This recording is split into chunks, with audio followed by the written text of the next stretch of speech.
Now, let me at this point bring in my panelists to weigh in on some of the issues President Goodluck Jonathan raised there. First here is Mr. George Eke, who is a lawyer and a political analyst. He once ran for the governorship of Imo State under the platform of PDP as an aspirant, although he did not win. And then I have Mr. BC Adegui, who is also a lawyer and a political analyst. He was a senatorial aspirant under the platform of Action Congress of Nigeria in the last election. That's the 2011 general election. And last, but by no means least, is Mr. Ken Okologo, a political analyst. He also served as a member of President Goodluck Jonathan's Presidential Campaign Council in the April 2011 general election. Gentlemen, thank you all for coming on the program. Thank you. You're welcome. Let me start with you, Mr. Eke. How would you assess the president's performance in his first presidential media charge?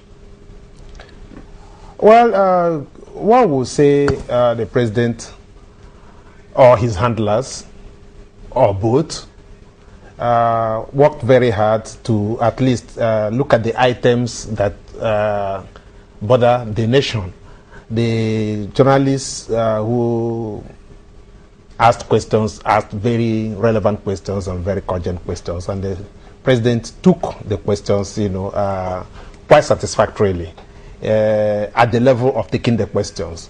But you see, when you now look at the content of what the responses are, then we can come in with regard to whether those things are feasible, realizable, or whether they are things that are on ground now. Okay, and talking about the content now, you just heard, for instance, you heard what the president said about the issue of disintegration. This is an issue that's been on the table for a very long time now. People have said, well, with the current situation in the country and, some of the problems we have, that this country might just be heading for disintegration.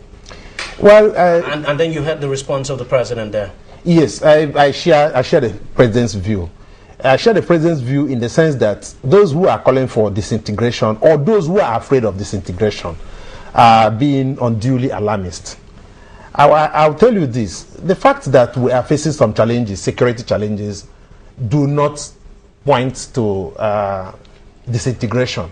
I've always said this country is not monolithic. Monolithic in the sense that we are so heterogeneous that you hardly can find a demarcation with regard to, okay, let the East go their way. Who are the East? If you look at the East, you hardly can find any group of people that can say we are together. The Igbos, maybe the South-South, even among the Igbos, you still find out there are a lot of problems.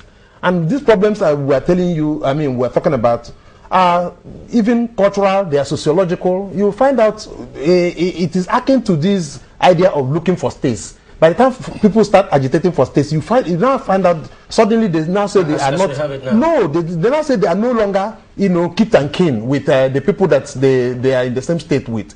In other words, to the extent of this heterogeneity that I'm talking about, to that extent that we cannot find a group or a bloc that says we will go away from this country. It is just not possible. But you see, that does not detract from the fact that we have a major security challenge that must be addressed. Mr. Adegui, you heard what the president said there. For instance, he gave reasons why he thinks, this country is not headed for disintegration. He said, for instance, that, people from different parts of the country own property almost everywhere, and that when you look at that, and then he talked about the attitude and behavior of the people of this country, that when you look at the behavior and attitude of the people of this country, there's just nothing at all to show that we might be headed for disintegration.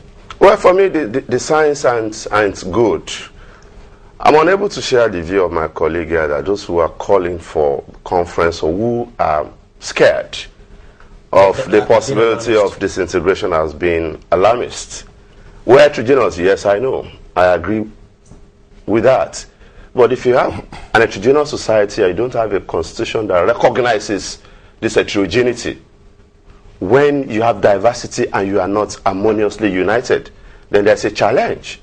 You had Mr. President say that Nigeria must remain united from now till 2015. So what happens thereafter? That's just a wish.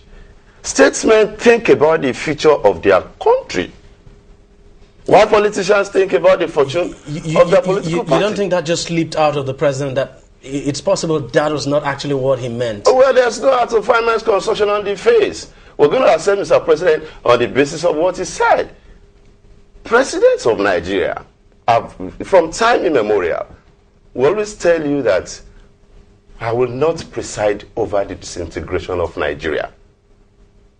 President Olusegun Obasanjo did not convoke a conference simply because he thought having a conference would lead to disintegration of Nigeria. And nobody wants to be seen or recorded in history as having presided over the disintegration of Nigeria. President Jonathan has just said that. But the fact remains that if we don't address the fundamentals, we will continue to postpone the doomsday. Nobody wants to quit Nigeria. But the fears are legitimate that if we continue to go this route, then the Nigerians say we'll continue to be buffeted by fundamental problems. I know as a fact that good governance is what you need to achieve to ensure that people who have centrifugal tendencies will want to come back to the fold. I've always said that if you belong to an association where you derive benefit, you don't want to quit. But if you belong to an association and your aspirations are not met, you begin to consider alternatives. It is in the interest of Nigeria.